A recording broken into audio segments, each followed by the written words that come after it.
Okay, frequently asked questions. Just come off an amazing weekend in Germany, an amazing conference held by the German Qigong Association.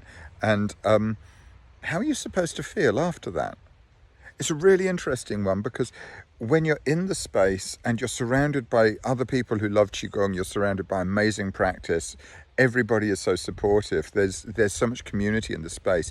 You are really held. You're really held up. You're really supported.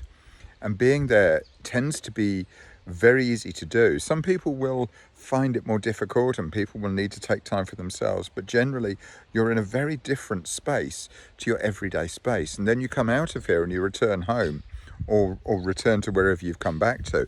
And what you then find is that you kind of go, oh, and now what do I do?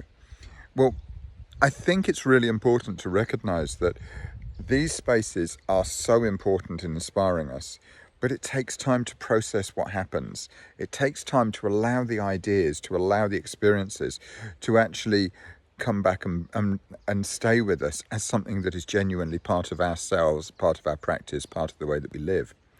And it's actually far better not to look at it in many ways and just allow it to settle. I know that there's been times that I've been on retreat and you come back and you're trying to process, you're trying to remember all the bits, and all that's happening is that you're kind of doing this, you're kind of bouncing around a lot. And then after a while, you stop trying so hard and it just settles back and you come back into a new level.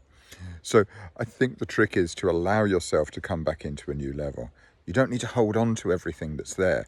You need to just allow it to be present within you and actually then to work in the way it needs to work. There's always stuff to play with. There's always stuff to work with. Oh, I have a cat coming towards me. Oh, right, distracted. I'm off. Bye.